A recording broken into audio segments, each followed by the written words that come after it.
we are married, and we came to Amsterdam about 7 years ago with our kids, and we, like you do when you go to Amsterdam, made a visit to the Anne Frank Museum, and I was reading about Miep, and she was a young woman, newly married, blue collar, sort of a party girl, and her boss, Sarah Frank, asks her to help hide his family. And she said yes, immediately. Of course, anyone would do it.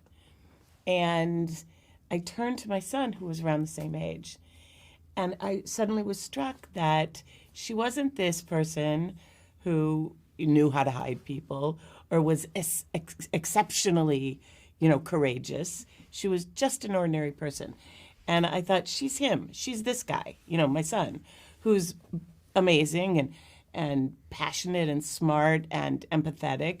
But he's also, sometimes messy, forgetful, insecure, the whole range of the human experience. And suddenly, we had this thought of wanting to kind of clear the cobwebs off the history and see the humanity and see what it would be like to be an ordinary person in this extraordinary time, and sort of show the ordinary moments of doubt and anger, show sex and laughter and joy that was existing at this time.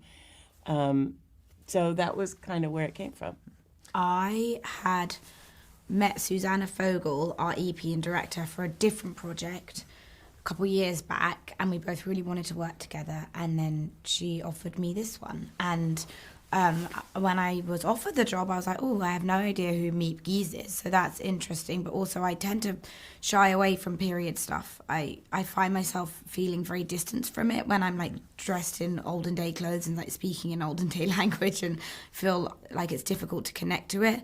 But I was so blown away by how contemporary this story felt. I mean, and I think it was such kind of a new and modern take on a story that we all know too well. And also, just after reading the pilot, I immediately was like, what would I do in that situation? So, yeah, I guess that's what made me want to be a part of it.